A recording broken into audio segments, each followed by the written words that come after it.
Hi all, welcome to our channel. ഇന്നത്തെ video breakfast ഉണ്ടാക്കുന്ന video ആണ് കേട്ടോ. അപ്പോൾ ഇന്നത്തെ ബ്രേക്ക്ഫാസ്റ്റിന് മുട്ട റോസ്റ്റും പുട്ടുമാണ്. അപ്പോൾ ആദ്യം തന്നെ ഞാൻ മുട്ട പുഴുങ്ങാൻ വെച്ചിട്ടുണ്ട്. കാടമുട്ടയാണ് ഞാൻ എടുത്തേക്കുന്നത്. പിന്നെ ഇപ്പുറത്തെ അടുപ്പിൽ ചായക്കുള്ള വെള്ളം വെച്ചിട്ടുണ്ട്. നമുക്ക് ആവശ്യമുള്ള പുട്ടുപൊടി എടുത്തിട്ട് അതിലേക്ക് വേണ്ടത്ര ഉപ്പിട്ട് കൊടുത്തിട്ട് ഒന്ന് മിക്സ് ചെയ്യുക.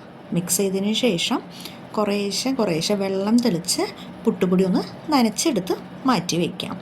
അതിലേക്ക് ഇവിടെ വെള്ളം തിളച്ചിട്ടുണ്ട്, ചായയുടെ വെള്ളം. അപ്പോൾ അതിലേക്ക് ആവശ്യമുള്ള ചായപ്പൊടി ഒന്ന് ഇട്ട് കൊടുത്തിട്ട് നന്നായി ഒന്ന് വെട്ടി തിളച്ചതിന് ശേഷം നമുക്കത് അടപ്പിട്ട് അടച്ചിട്ട് നമുക്ക് ഗ്യാസ് ഓഫ് ചെയ്യാവുന്നതാണ് കേട്ടോ. ഇപ്പം ഞാൻ പുട്ടിനുള്ള വെള്ളം ഞാൻ അടുപ്പത്ത് വെച്ചിട്ടുണ്ട്. അതൊന്ന് കത്തിച്ചിട്ട് ഞാൻ നാളികേരം ചിരകാൻ പോവുകയാണ്. അപ്പോൾ പുട്ടിനുള്ള വെള്ളം അടുപ്പത്ത് വെച്ചിട്ടാണ് ഞാൻ നാളികേരം ചിരകുന്നത്. ഇപ്പോൾ നാളികേരം ചിരകി കഴിഞ്ഞു.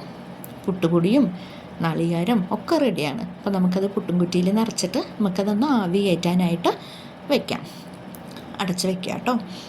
എന്നിട്ട് നമുക്ക് മുട്ട റോസ്റ്റ് ഉണ്ടാക്കണ്ടേ. അപ്പോൾ അതിലേക്ക് വേണ്ട സാധനങ്ങളാണ് 2 സബോള, 3 തക്കാളി, ഒരു 5-6 വെളുത്തുള്ളിയുടെ അല്ലി, എന്നിട്ടൊരു കുഞ്ഞ കഷ്ണം ഇഞ്ചി.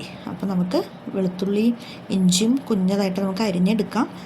സവോളയും തക്കാളിയും നമുക്ക് മിക്സി ജാറിലിട്ടൊന്ന് ചതച്ചെടുക്കാം. ഇപ്പോൾ ഇതാ പാത്രം ചൂടായി വന്നിട്ടുണ്ട്.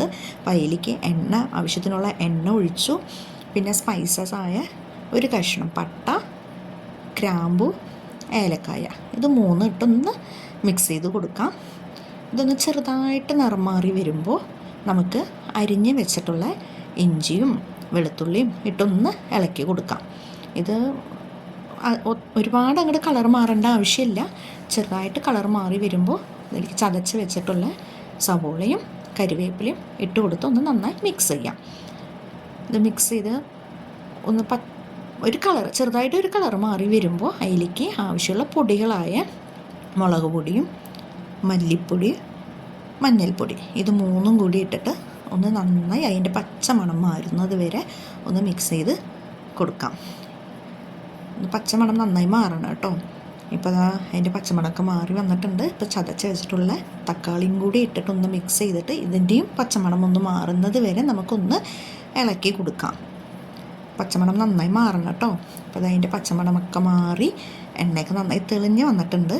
ഇപ്പോൾ ഇതിലേക്ക് ഒരു സീക്രട്ട് ഇൻഗ്രീഡിയൻ്റായ തേയില വെള്ളം, ഇതിന് ഒരു 1.5 കപ്പ് വെള്ളത്തിൽ ഒരു 1/2 സ്പൂണ് ചായപ്പൊടി ഇട്ടിട്ട് ഒന്ന് തിളപ്പിച്ചെടുത്ത്, പഞ്ചസാര ഒന്നും ഇടാതെ വെറുതെ ഒന്ന് തിളപ്പിച്ച് അരിച്ച് മാറ്റി വെച്ചേക്കുന്നതാണ്. ഇത് ആഡ് ചെയ്യുന്നതുകൊണ്ടൊരു ഫ്ലേവറായിട്ടുള്ളൊരു കറി ഉണ്ടാവും. ടേസ്റ്റ് വലിയ വ്യത്യാസം ഉണ്ടാവില്ല, എന്നാലും ഒരു ഫ്ലേവറായിട്ടുള്ളൊരു കറി ഉണ്ടാവും കേട്ടോ. അപ്പോൾ ഇതിലേക്ക് ആവശ്യമുള്ള ഉപ്പിട്ട് കൊടുത്തു. ഇതും കൂടി നന്നായി തിളച്ച് വരുമ്പോൾ ഇതിലേക്ക് പുഴുങ്ങി മാറ്റി വെച്ചിട്ടുള്ള മുട്ട ചേർത്തൊന്ന് മിക്സ് ചെയ്ത് കൊടുക്കുക. ഇതും ചെറുതായി ഒന്ന് തിള വരുമ്പോൾ ഇതിലേക്ക് നമ്മൾ കുറച്ച് മല്ലി ഇല ഒന്ന് ചെറുതായി കട്ട് ചെയ്ത് വെച്ചത് ഒന്ന് ഇട്ട് മിക്സ് ചെയ്ത് കൊടുക്കാം. ഇപ്പം നമ്മുടെ കറി റെഡി ആയിട്ടുണ്ട് കേട്ടോ. ഇപ്പോൾ ഇതാ സ്വാദിഷ്ടമായ നമ്മുടെ പുട്ടും മുട്ട റോസ്റ്റും കട്ടൻ ചായയും കൂടി റെഡി ആയിട്ടുണ്ട്. പിന്നെ ഹസ്ബൻഡിൻ്റെ വക സ്പെഷ്യൽ ജ്യൂസും ഉണ്ടാക്കിയിട്ടുണ്ട്.